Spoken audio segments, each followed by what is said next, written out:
Fishing news is sponsored by these fine partners. Striped bass off of Cape May County and Delaware, the final 24 days to load up on black sea bass before the 2021 season comes to a close. And of course, wreck fish snapping along our local reefs and wrecks. I'm Jim Hutchinson with a New Jersey, Delaware Bay edition of the Fisherman Magazine with plenty of information to report this week. But the top story that I have to say crossed my desk on Tuesday, and that's the one of the giraffe on the beach with the bluefin tuna. I don't know if you've seen this yet. It's sort of like summer tarpon. Remember when the guys from Fisherman's headquarters were caught in the social media spotlight with a tarpon? Well, it struck again, this time with a report of bluefin tuna on the beach. I have the story here. I do have the angler's name. But for now, let's just call him Jeffrey. So Jeffrey's surfcasting along the beach in LBI. Yes, he's registered in the LBI Fishing Derby. Bluefish is a Derby-eligible species. Bluefin tuna is not. But Jeffrey and a couple of other surfcasters see something in the wash right down the beach. Looks like it might be a garbage can. So Jeffrey lopes down the beach like giraffes do. He sees this bluefin thrashing around in the shallows.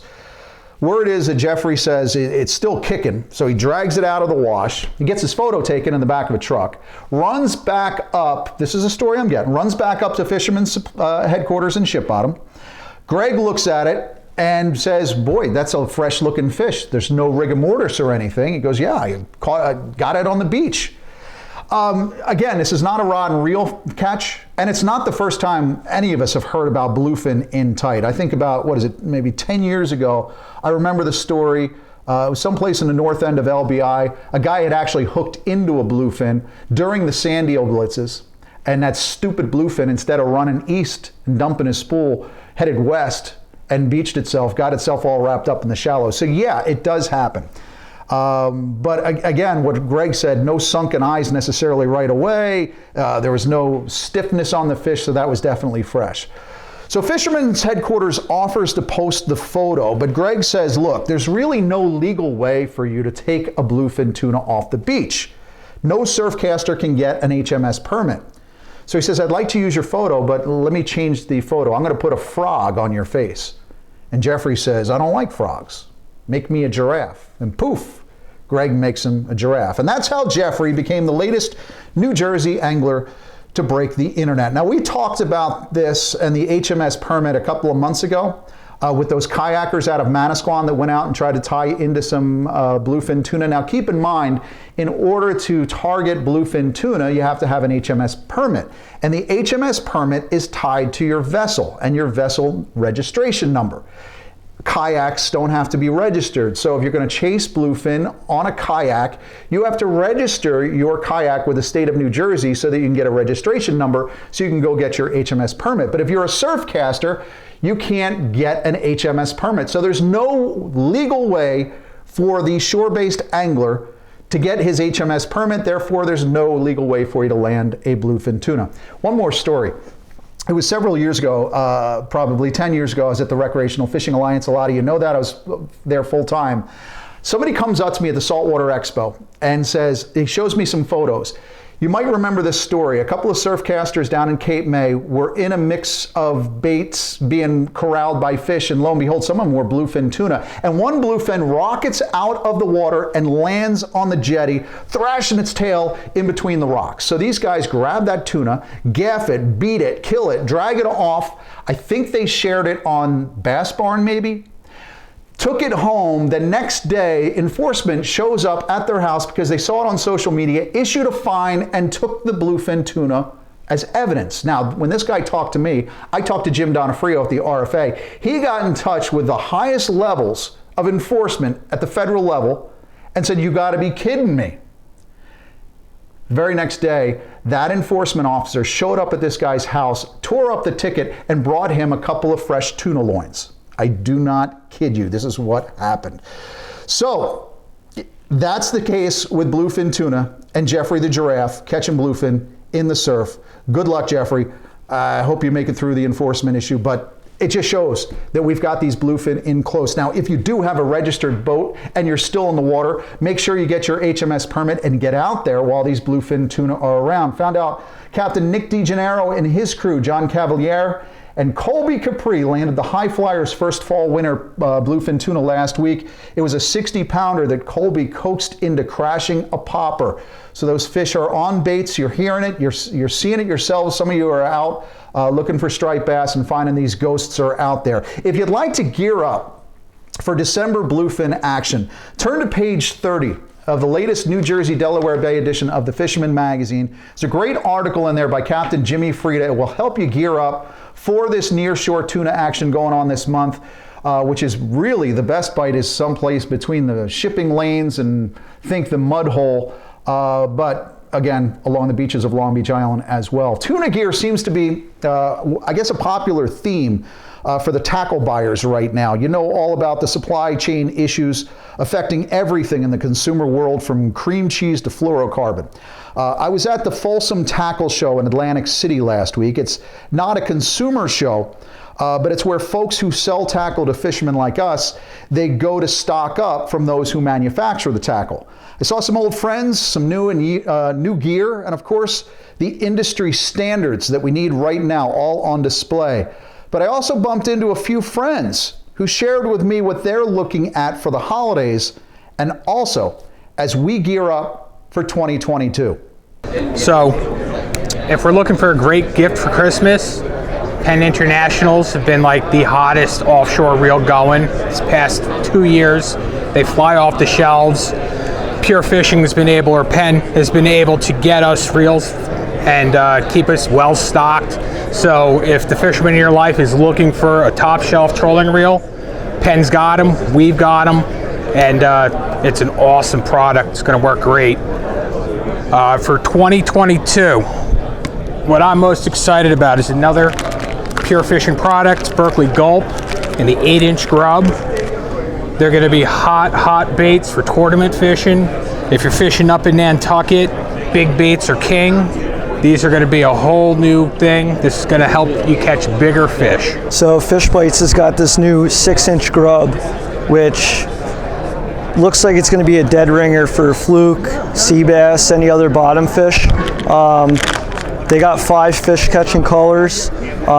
They're scented. I mean, it definitely stinks. It's definitely going to be appealing to the fish. It seems like a hardy bait. It's got that nice soft texture. Looks like it may hold up, you know, so, which is pretty exciting. I mean, that's definitely been something that's been a concern to a lot of people. The baits don't hold up, but like I said, I think this is going to be a home run for 2022. We're pretty excited about the fall striper run. Looks like it just, really hit off hot now. I think we have a few more weeks left, maybe end of December. We'll still have big bass off the beach. And I think for a nice holiday gift, the new Maja bunker spoons, I think are going to be a big hit, and they'll probably be tremendous for the spring. I'm definitely going to use them myself, and I think we're going to have a good spring run like we did last year.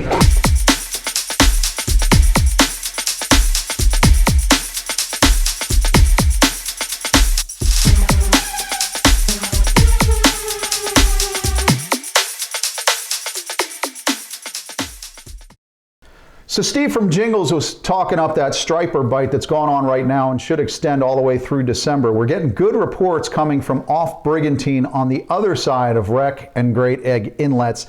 In fact, this is the report from Andy at Riptide Bait and Tackle in Brigantine on Wednesday morning. Quote, "Front of the Ocean Casino is on fire right now, and also a little south of us by GE Inlet, with stripers all over the place." In fact, Tommy Huber, who works at Riptide, he was out with his dad Dennis over the weekend, said the bass have arrived in Atlantic County just like they were here for us earlier last month in Monmouth County. They trailer the boat wherever the bass bite is. They said they found them in front of Wreck Inlet in significant numbers on Saturday. The bite started with sand eel umbrella rigs on the downrigger tight to the bottom. It progressed to top waters as the afternoon went on. Dennis and Tommy said they didn't seem like they were feeding on bunker as the mojos and shad umbrellas the shads really went untouched. Now that differs from what we heard down into Cape May County on Saturday. Jason Cohen said it was the bunker imitations that seemed to work. He and his pop were fishing about 2 miles off of Wildwood Saturday, had them all day long, stretch 30 plugs and Maja spoons from 33 to 38 inches. So good sign with boaters getting in on those striped bass. In fact, the folks over at Lewis Harbor Marina said Delawareans are quite happy now to find that these rockfish have arrived. In fact, Captain Carrie Evans on the Grizzly reported back to Lewis Harbor that they're on the striped bass at this point. So that's good news for you folks in Delaware. Might be worth trolling outside of Delaware Bay, and I'd sure love to find out if somebody's trying to do any chunking inside Delaware Bay at some point. Don't think that these stripers in South Jersey and Delaware mean that the central and northern run is over either.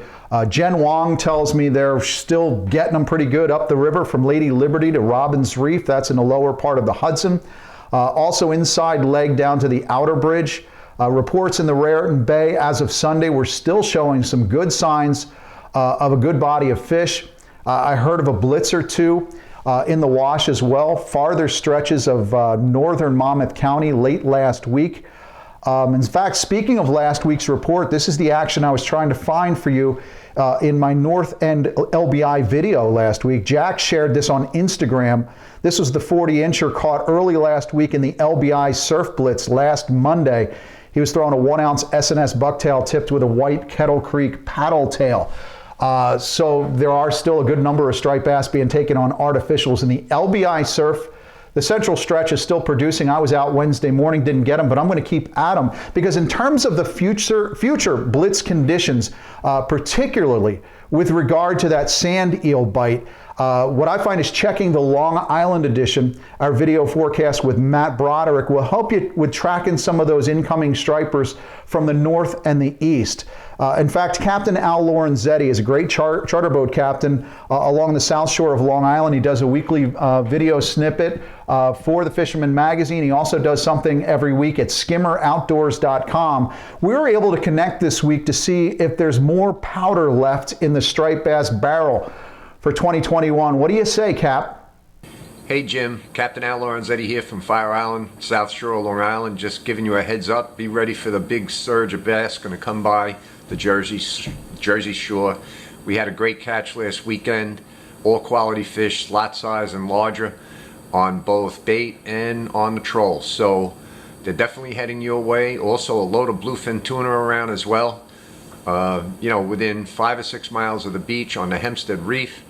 On the Cholera Bank, so there's all kinds of action, but there's a big wave of striped bass heading your way, Jim, so it should be a good week down there off of Jersey. That's all for this week, Jim. Get out there, catch them up.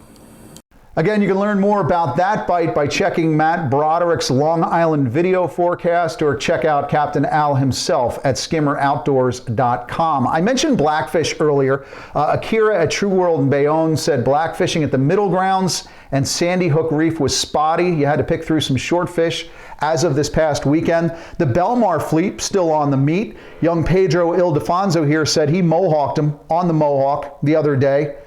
And Jason at Fisherman Supply locally said that while everyone is going gaga over bluefin, he told me this week that the toggers seem to be pushing out a little bit farther into the 15-mile pieces, which seem to be holding the blackfish a little bit better. And of course, Cape May and Delaware anglers are suddenly dialed in on the striped bass, but Glenn Goldstein was out aboard the Grizzly out of Lewis, Delaware last week for this 16-pound monster blackfish. And that's, of course, the one fishery that's going to carry us over, not just through the 2021 season, but we'll have blackfish to start 2022. And also the party boats will have some cod and porgies and ling as well. But you definitely want to take advantage of those fisheries, black sea bass in particular, which will close by the end of the year. I've got some sad news to report on the mako fishery and a shattered skate record of sorts. But first, to help you gear up for the winter trout action, let's check in with my friend George, the Pocono Outdoors guy. Well, hey, thanks, Jim. You know, things look a lot different here than they did last week. We were dealing with what? A lot of snow, a lot of ice. There was even enough ice for our good friend Josh Taylor to find a little spot way up in the Northeast where he did a little hard water fishing. Now, Josh managed to pull a couple of nice little yellow perch out of the hole before the ice melted, and, you know, it's probably be a couple more weeks before we get some safe ice again before I'd venture out. But it was a good opportunity to get out and catch a few.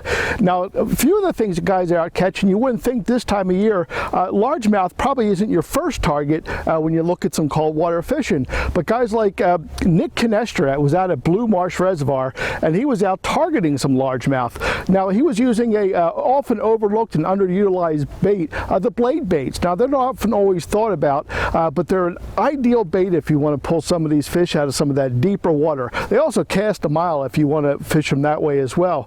But Nick prefers to make his own, but you probably all have one in your tackle box, so why don't you give that a try this time of year. Now, mostly what we think about when we get into cold water, a lot of times it's going to be the trout, of course. Now, the trout's going to be good fishing all winter long as you can get on some of these creeks. But guys like my local guru, Eric Goodstall from Trout Unlimited, he was out putting a fly rod to work already. We're using that little purple midge. He said it's a perfect time of year getting into some of those brown trout. Now, I also checked in with Justin Lerner. He was over here in Pennsylvania doing some brown trout fishing as well. A little bit more of a technique that I'm familiar with, using those jerk baits and those inline spinners. Going to be really productive getting into those browns. A good time of year for that, guys, so don't let this cold water slow you down. Be sure you get out. We got a couple more weeks left in the year. Go get that new PB before the year ends. From Pennsylvania, I'm George, your Pocono Outdoors guy. I mentioned being down at that Atlantic City tackle event last Thursday. While I was away, I got a text from Frank at Gabriel Tackle Thursday night showing Bruce Stout with one of the largest skates I've ever seen. But it's not a clear nose.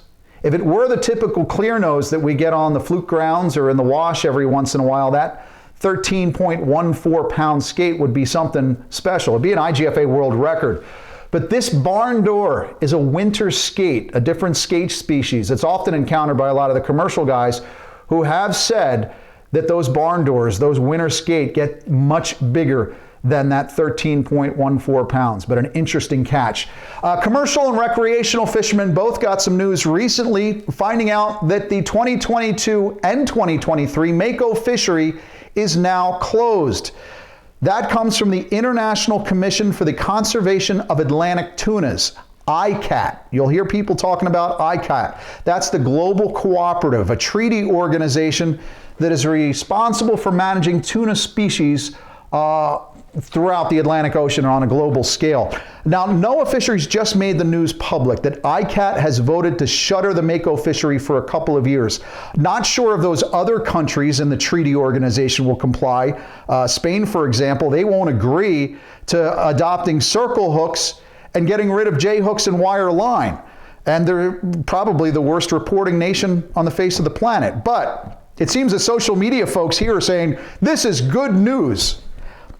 I'm not entirely sure how it's good news to have Japan, Spain, China, and Russia shut down our mako fishery, but hey, what do I know? So foreign nations have shut down our mako fishery here in the United States for 2022 and 2023. Here's what happens. There's still a 250-ton bycatch allowance. That doesn't mean anything. The fishery is closed. But anybody who's going out this season and stumbles into a mako shark that they release, there's still a mortality rate, right, on released fish.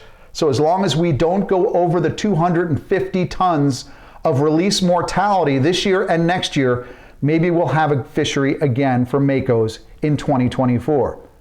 As long as the other nations around the world will let us. The good news, we will see a 5% increase in bluefin tuna quota in 2022. I'm not sure how that's going to result in more fish. We'll have to see. That's got to wind through the process.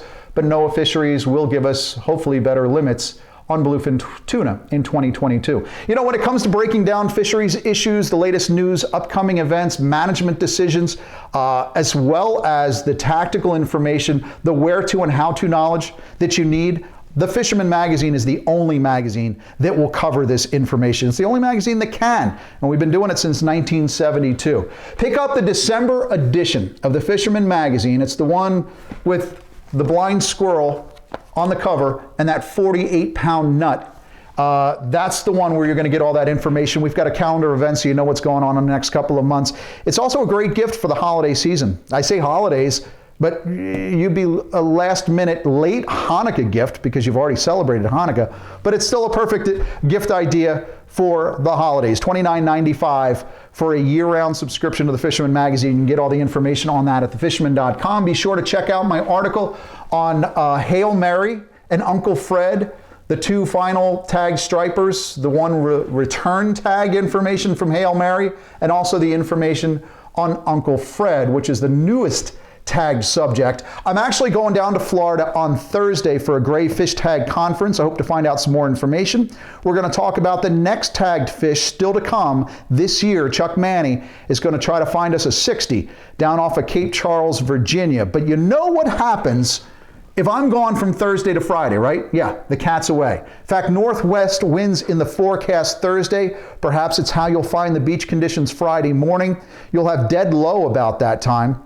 But as Captain Al noted before, and from the reports I'm getting from a few buddies, it could be some sand eel striper action in the days ahead, and hopefully that takes us well into 2022. Surf-wise, congratulations, by the way, to the winning teams and individuals from the Association of Surf Angling Clubs. That's ASAC. Their 2021 tournament results are posted. Congratulations to all you guys. As proud sponsors and supporters of ASAC, we wish you the very best and look forward to finding out the 2022 ASAC season as quickly as possible. Have a week. Catch them up. Don't fish a giraffe's spots. Don't burn a giraffe's spots. And stay on the down low with your surf-caught bluefin tuna. I'll see you again next week right here at thefisherman.com and, of course, at the Fisherman Magazine.